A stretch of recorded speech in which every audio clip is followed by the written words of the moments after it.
सभा की कार्रवाई शुरू की जाए। माननीय अध्यक्ष महोदय, सम्मानित सदस्य, आज हम एक महत्वपूर्ण बिल को इंट्रोड्यूस करने जा रहे हैं, the compulsory electoral participation bill.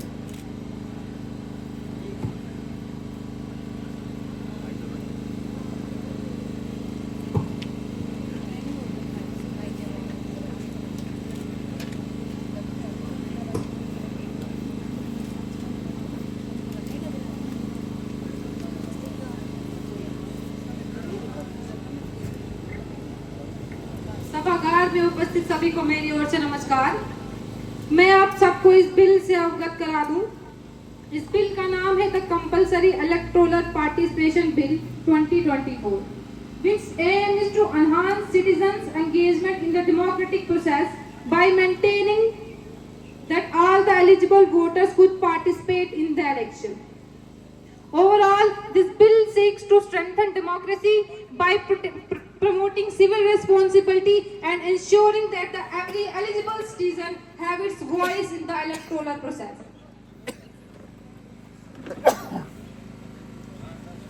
प्रधानमंत्री जी, आपसे अनुरोध किया जाता है कि पूरी सभा को इस बिल के बारे में बता दें। धन्यवाद। धन्यवाद अध्यक्ष महोदय। आज हम एक महत्वपूर्ण विषय पर चर्चा कर रहे हैं, जो हमारे देश के लोकतंत्र को और मजबूत बनाने के लिए जरूरी है। ये बिल 18 वर्ष से अधिक उम्र के हर नागरिक के लिए वोटिंग को अनिवार्य बनाता है। ये बिल किसी पर बोझ डालने के लिए नहीं, बल्कि हर नागरिक को उसके संवैधानिक जिम्मेदारी याद दिलाने के लिए है। हमारा मकसद ये नहीं है कि दंड का भाव बनाया जाए, बल्कि हम नागरिकों को वोटिंग जैसे महत्वपूर्ण अधिकार की तरफ जागरूक करना चाहते हैं। वोटिंग सिर्फ एक अधिकार नहीं, एक कर्तव्य है जो देश के प्रति हम सबको निभाना चाहिए। इस बिल का उद्देश्य यह है कि हर नागरिक अपने भागीदारी को महसूस करे और देश के विकास में योगदान दे। इस बिल के माध्यम से हम नागरिकों को प्रतिबंध करेंगे कि वे अपने मताधिकार का उपयोग करें, लेकिन हम यह भी सुनिश्चित करेंगे कि जो लोग किसी असाधारण कारण या मजबूरी के चलते वो वोट ना दे सके, उन्हें प्रशासित प्रक्रिया के माध्यम से समझाया और सहायक सुविधाएं प्रदान की जाएं। हमारा विश्वास है कि दंड देना अंतिम उपाय होना चाहिए। इस बिल का मूल उद्देश्य दंड से ज्यादा प्रेरणा और समझदारी को बढ़ावा देना है। आज हम सब ये स्वीकार करते हैं कि एक मजबूत लोकतंत्र तभी संभव है जब हर नागरिक अपने कर्तव्यों का निभाव करे। इस बिल से हम ये सुनिश्चित करेंगे कि देश का हर व्यक्ति अपनी आवाज को सही प्लेटफॉर्म पर रख सके और हर निर्णय सच में देश के हित में हो। मैं सभी सदस्यों से अनुरोध करता हूं कि इस महत्वपूर्ण बिल का समर्थन करें, जो हमारे देश के लोकतंत्र को और मजबूती प्रदान करेगा। जय हिंद। नेता विपक्ष, क्या आप प्रधानमंत्री जी की बातों से सहमत हैं?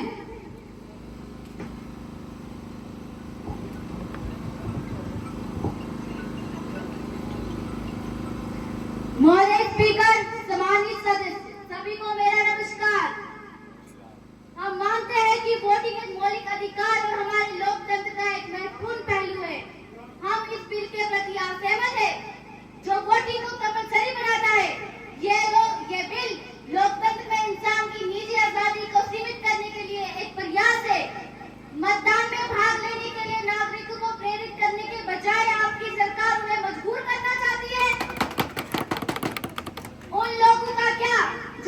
रीजन की वजह से वोट नहीं देना चाहते हैं, जैसे कि पॉलिटिकल सिस्टम से निराशा या कैंडिडेट में विश्वास की कमी, क्या उन्हें भी वोट न देने के लिए आप धन देंगे?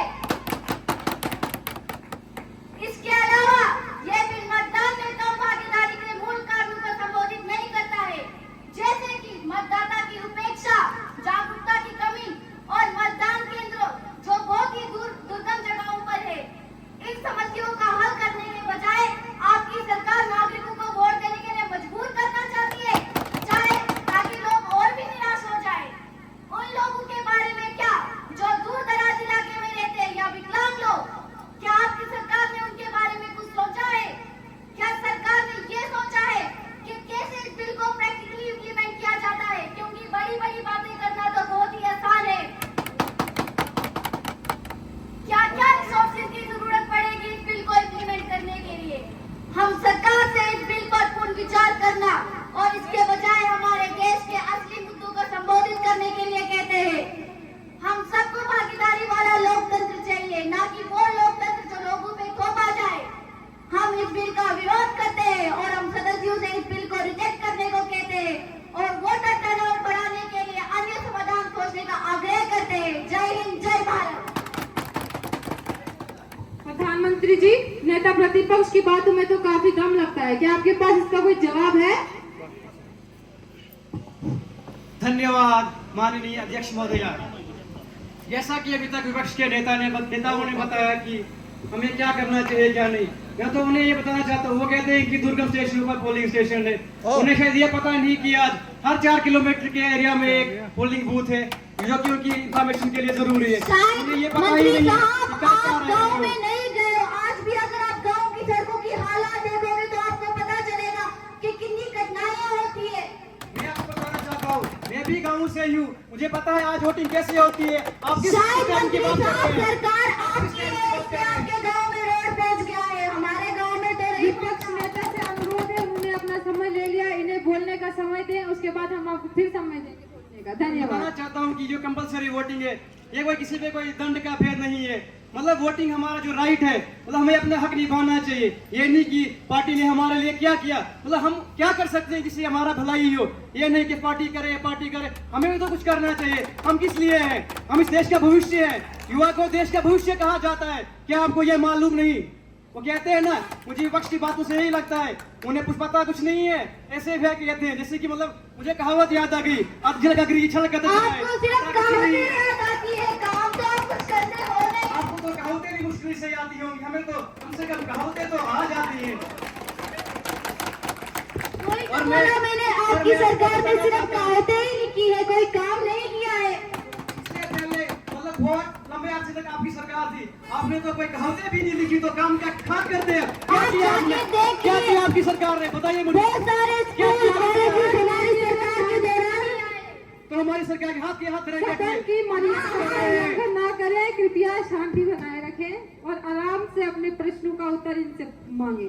आप कहते हैं कि वोटिंग मतलब जो दंड है, ये दंड मतलब ड्यूटी है, हमें ड्यूटी निभानी है। मतलब जैसे ये कोई मतलब किसी स्कूल में कोई टीचर है, वो ड्यूटी ना निभाए तो उसे पे मिलेगी बिना ड्यूटी के, उसके बाद उसकी एक्शन लिया जाएगा, बेचारे को निकाल दिया जाएगा। तो आप कह रहे हो कि वोट नहीं देंगे, दंड तो उसके लिए कंपलसरी होना चाहिए। आपका क्या कहना है? आप बोल रहे हो कि वोटिंग हमारा अधिकार है, तो उसमें दंड क्यों लग रहा है? जब आप ड्यूटी अच्छे से नहीं निभाएंगे तो दंड तो उस पे लगता ही है। आपको किसने बताया? अगर हम अपनी ड्यूटी अच्छे से नहीं निभा रहे हैं तो आप कहाँ निभा रहे हैं? तभी तो आज हमारा ऐसा वक्त आ गया कि हम आपको वोट देने से पहले सोच रहे हैं। वोट तो सोच के नहीं देना चाहिए, ऐसे तो कोई और किसी को फेंक के नहीं देंगे, ले भाई मेरा वोट तुझे जा ऐश कर, और तो समझ के देना पड़ता है। आपको क्या पता? वोट नहीं मिलता है, ये बड़े मैनिफेस्टो निकालते हैं, लेकिन जब इन कुर्सी मिल जाती है तब ये अपना मैनिफेस्टो भी भूल जाते हैं, अपनी कुर्सी भी भूल जाते हैं। शायद ये सिर्फ कहावतें लिखने के लिए कुर्सी पे बैठते हैं। हम कुर्सी भूल जाते हैं, तो ड्यूटी हमेशा 24/7 ड्यूटी हमें याद ही रहती है।